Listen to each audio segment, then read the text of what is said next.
Hvad så, venner? Jeg kommer lige fra fremtiden af her. Jeg sidder ved at redigere den video, I skal til at se. Jeg klippede videoen op, fordi at den simpelthen blev for lang sidste uge, til jeg synes, I skulle se den. Derfor så får I en lidt kortere video den her gang, men ren og skær med podcast-opbygningen af det. Det er en lidt sjov video, lidt anderledes, fordi meget af det er timelapse og mig, der løber rundt som en eller anden hovedløs kylling og prøver på at løse problemerne med at sætte sådan nogle akustikplader op, firkanterne der. Det får I at se lige om lidt. Udover det, så er der en giveaway live nu, som I kan se meget mere om inde på min Instagram-profil. Gå ind og find reelen. Følg instruktionerne, der er nede under. Det er meget vigtigt at gøre det på den måde, som det står skrevet på, for at det er en lovlig giveaway. Så gør det.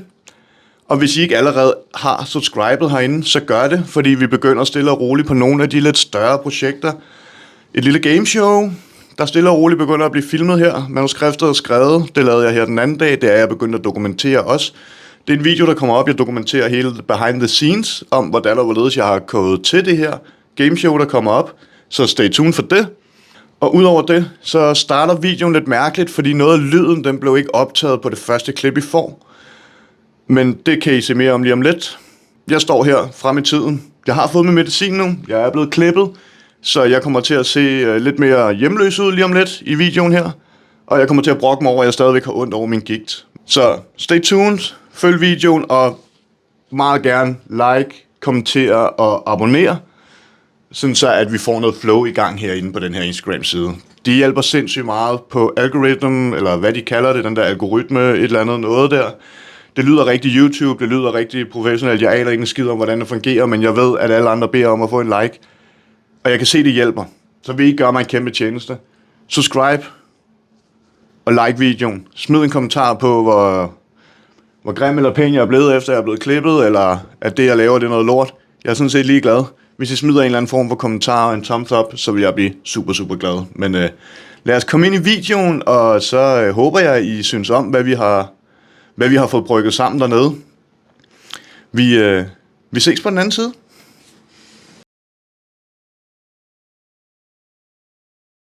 Så ikke 5 dage, hvor jeg ikke har filmet siden hospitalet, eller hvad det er det sidste, jeg har filmet. Jeg kan ærligt ikke huske det. Men ja, som jeg sagde, det med gigten, der lige kom bravende tilbage der.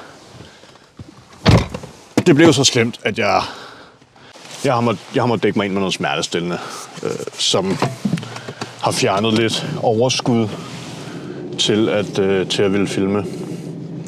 Så, men nu er vi tilbage igen. Jeg har stadig ikke fået min medicin, men jeg er lidt mere ovenpå.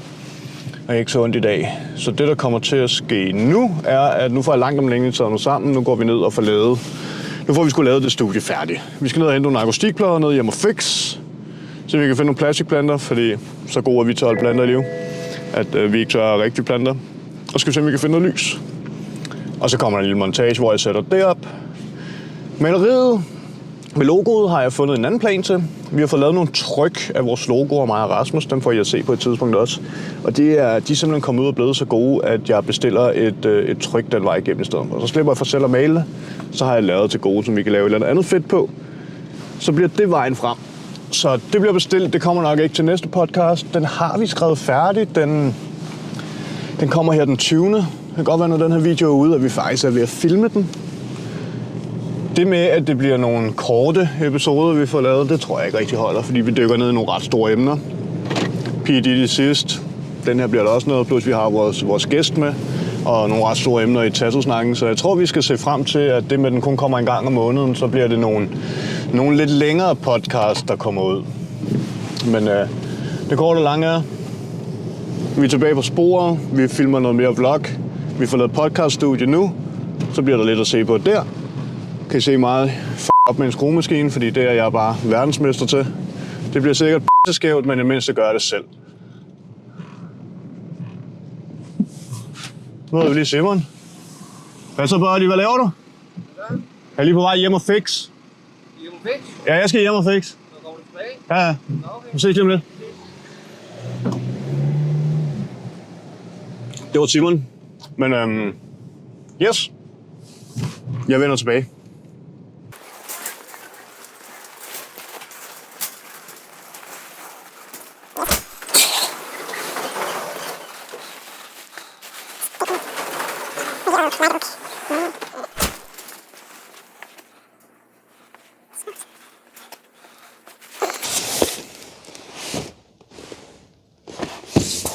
Yes, sir.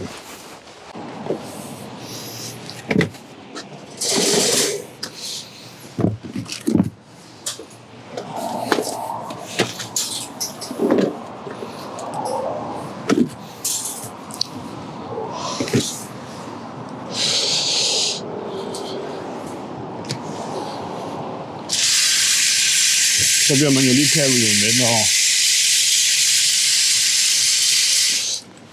når man er sådan et sted. Så.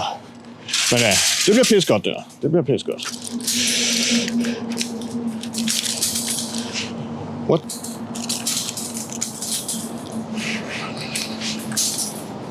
Ah, f*** it. Tilbage til shoppen. Yes, sir. That's how we roll. That's how we roll. Så nu tilbage til shoppen. I kan jo nok få en lille idé af, det bliver meget klassisk. I kan købe der. Hey, I kan købe der. Det bliver et meget klassisk podcaststudie. Det burde gøre lidt for lyden, det burde gøre lidt for varmen. Og så har vi noget lys, vi kan indstille lidt, som vi vil. Og ja, så fik jeg bare nogle dumme idéer dernede. Så det blev lidt dyrere, end jeg lige havde regnet med. Sådan er det. Det bliver fedt. Det bliver pleasing at se på.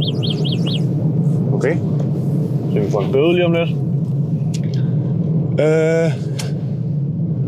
Yes. Back to shop. Og så lige mens vi har... kører lige skal gøre sådan her.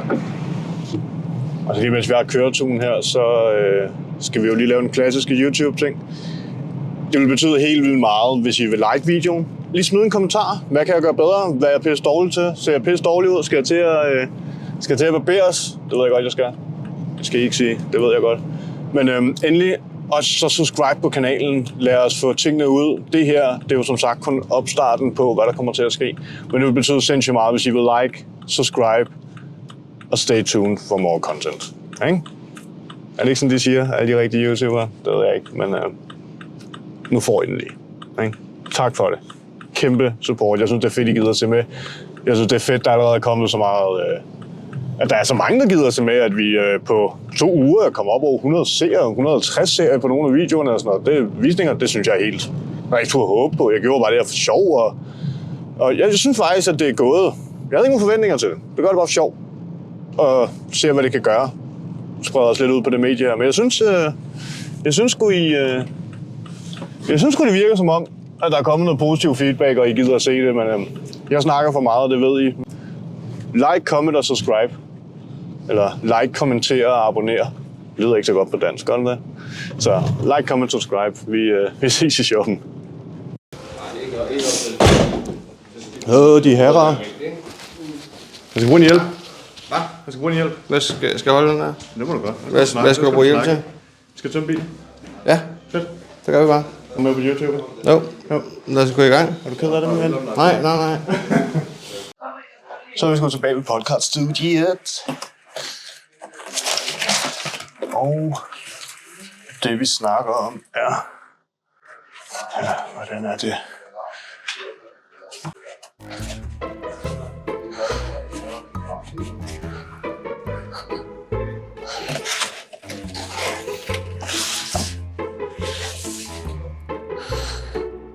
Den der opad.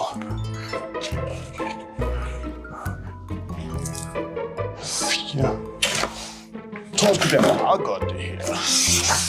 Hvad gjorde jeg med kniven der?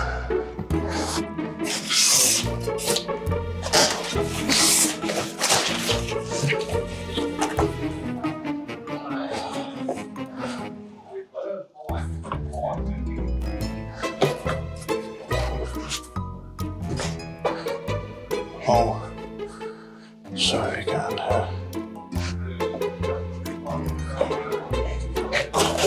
se en gang.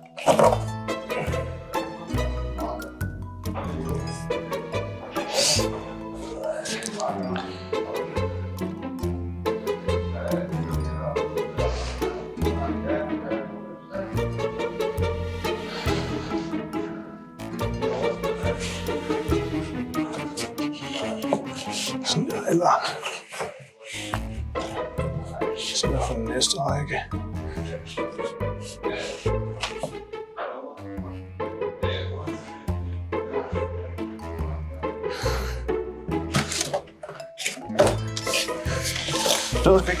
Det bliver lidt spændende at se, hvad der kommer til at gå.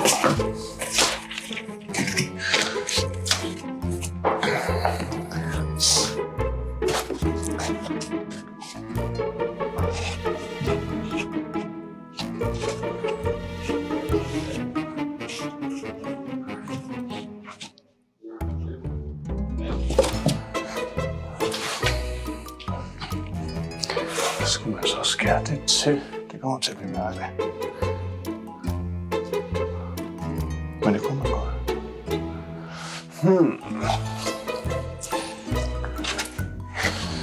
Der skal jeg lige have plads.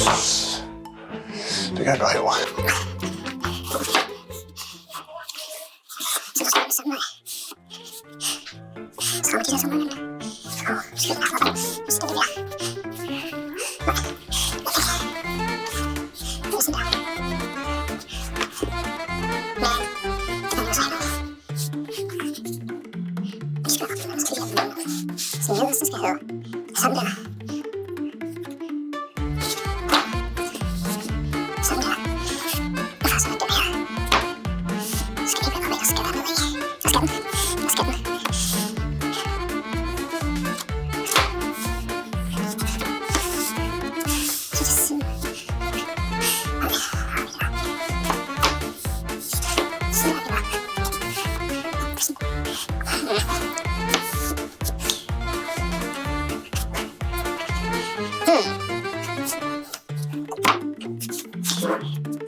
Nu skal I se på problemet.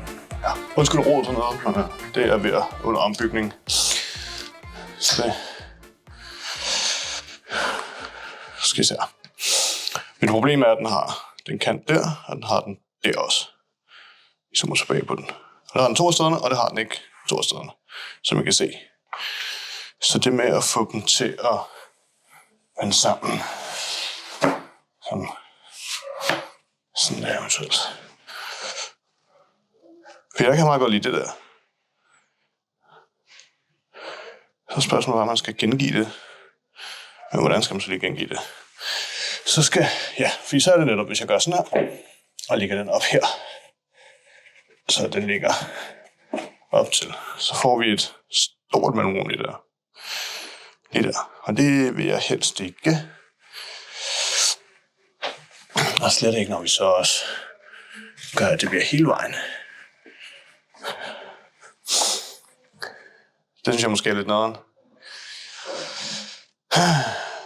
Så skulle man måske...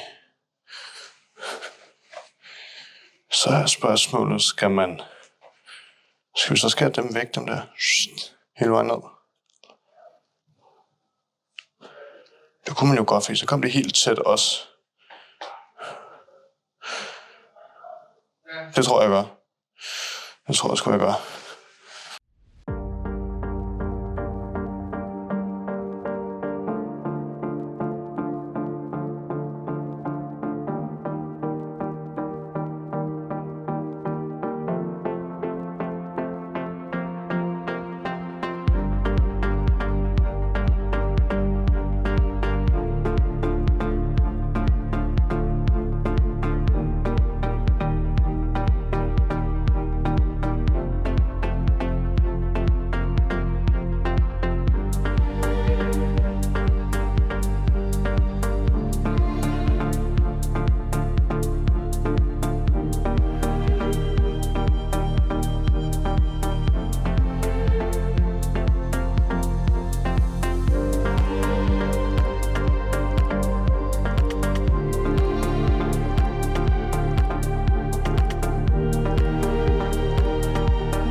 Bum.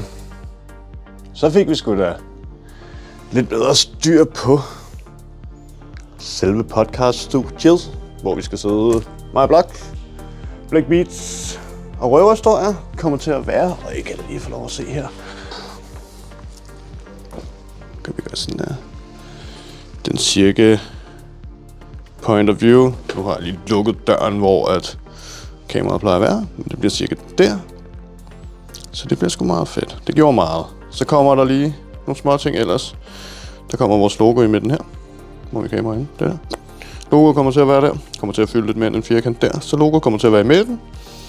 Kommer til at være mit hjørne, tror jeg. Eller Blaks, det finder vi ud af. Den anden hjørne, hvor en den anden, den der ikke sidder der, sidder derovre. Kæsten i midten. Snacks, whatever. Lidt lys, hygge. Og yes, mand. Og det er jo bare et setup, så resten af kælderen ligner selvfølgelig sig selv. Men fedt, mand. Så fik vi styr på det, og så tror jeg stille og roligt, det er ved at være videoen. Vloggen for denne gang fik vi noget ind over det. Ja, jeg er kommet lidt på benene igen.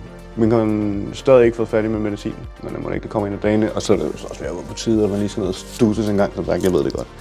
Men yes, tak for at kigge med, og som jeg sagde tidligere, jeg vil sætte kæmpe pris på, hvis I vil like, abonnere og kommentere nede på videoen. Det gør, at I kan følge med på, hvad der sker. Der kommer også til at køre nogle konkurrencer herinde, særskilt fra Instagram, men det kommer der meget mere om ikke så længe. Så hvis I sørger for, hvis I vil have en del i konkurrencen, hvor I kan vinde gavekort til tatovering, så sørg for at følge med, sørg for at abonnere, sørg for at se, hvad der bliver skrevet herinde. Der kommer nogle opslag herinde en gang imellem. Så yes, men igen, tak for at følge med, og stay tuned. Vi ses. Welcome to the Tattoo Art Gallery, where